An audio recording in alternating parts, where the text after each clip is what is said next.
আপনি যদি সনাতনী হন তাহলে অবশ্যই এই ভিডিওটা আপনার দেখা উচিত। হিন্দু সমাজ আমাকে ছোটবেলা থেকেই যে পাঠটি সবচেয়ে জোরালোভাবে শেখাতে চেয়েছে তা হলো ধর্মাচার নয়, পড়াশোনা করা। তারা এমনভাবে বলতো যেন তারা ধর্মাচার না করে পড়াশোনা করেই সংসার, সমাজ ও দেশের অনেক বড় পরিবর্তন করে ফেলেছে। আমার জীবনে আমার মা কালী, মা বাবা, বোন ছাড়া আর 2-4 জন মানুষ ছাড়া কেউই আমাকে ধর্মপথে অনুপ্রেরণা দেয়নি।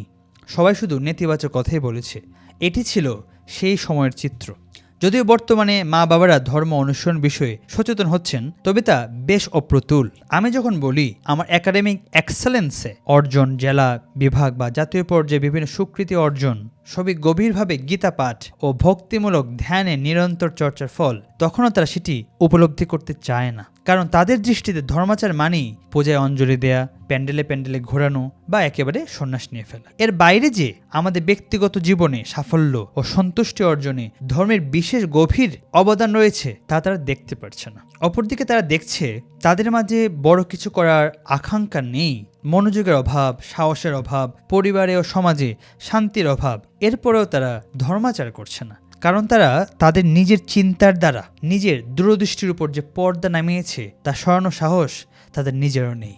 সে জানে ভক্তির মাধ্যমে এই পর্দা সরানো যাবে এবং তারপরে গীতার জ্ঞান, ধ্যান ও আত্মজ্ঞানের মাধ্যমে তার মাঝে বড় স্বপ্ন আসবে এবং তার সীমারেখা ভেঙে মহত্বের দিকে সে এগিয়ে যেতে পারবে, কিন্তু সে তা করছে না। আমি দেখেছি যেসব পরিবারে ধর্মকে শুধুই লোকাচার বানিয়ে ফেলা হয়েছে সেখানে অশান্তি ঘনিয়ে এসেছে। বহু পিতা যিনি সন্তানদের জন্য সর্বস্ব ত্যাগ করেছেন, আজ সেই সন্তানদের কাছে তিনি তিরস্কার ক্লিষ্ট। বহু মা সংসারের জন্য নিজের ঘুম, শান্তি সবকিছু জলাঞ্জলি দিয়েছে, নিজের সর্বস্ব উজাড় করে দিয়েছে। সেই সংসারের ছেলেমেয়েরা সে মাকে নিয়ে ভাবছে না তার মা কিভাবে ভালো থাকবে। এই পরিস্থিতি সৃষ্টি হলো কিভাবে? আমাদের প্রকৃত ধর্মজ্ঞান এবং ধর্ম উপলব্ধির অভাবই এই পরিস্থিতির মূল কারণ। যাদের মননে আত্মকেন্দ্রিকতার বীজ অঙ্কুরিত হয়েছে তারা ধীরে ধীরে পরিবার ও সমাজের দায়ভার থেকে মুখ ফিরিয়ে নেয়। তারা অন্ধভাবে ভাবছে এই দায়ভার এড়ানোর ফলাফল তাদের ভুগতে হবে না, অথচ তারা নিজেদের মনের গহীনে এক অদৃশ্য অস্থিরতায় প্রতিনিয়ত পুড়ছে এবং এই যন্ত্রণার উৎস যে নিজের দায়িত্ব অবহেলা তা সে উপলব্ধি করতে পারছে না। এই সামাজিক বিচ্যুতির পিছনে এক বড় দায়ভার বর্তায় তথাকথিত ধর্মগুরুদের। তারা ধর্মাচারকে সংকুচিত করেছেন চাঁদা নেয়া, অঞ্জলি দেয়া, প্রসাদ খাওয়া এই সীমায়। অথচ সনাতন ধর্মের মূল লক্ষ্য ছিল আত্ম উদ্বোধন, নিজেকে চেনা, ঈশ্বরকে উপলব্ধি করা। তারা বলছেন সাধারণ মানুষ এই জ্ঞান বুঝবে না বাবা, জানি চাঁদা, প্রসাদ গ্রহণ ইত্যাদি সামাজিক প্রেক্ষাপটে প্রয়োজন আছে, কিন্তু সামাজিক প্রেক্ষাপটকে ধর্মাচার বলে চালিয়ে দেওয়াটা একেবারে অনুচিত। এর যুক্তিতে তারা বলেন সাধারণ মানুষ এই ধর্মজ্ঞান বুঝবে না। প্রকৃত সত্য হলো তারা নিজেদের ব্যর্থতা ঢাকতেই এমন অজুহাত দিচ্ছেন। যদি সত্যি সাধারণ মানুষ জ্ঞান তত্ত্ব বুঝতে না পারত, তবে শ্রীকৃষ্ণ মহাভারতের রণক্ষেত্রে এক যুদ্ধ বিমুখ সংশয়কুল অর্জুনকে গীতার মতো অনন্ত গুরু শাস্ত্র শোনাতেন।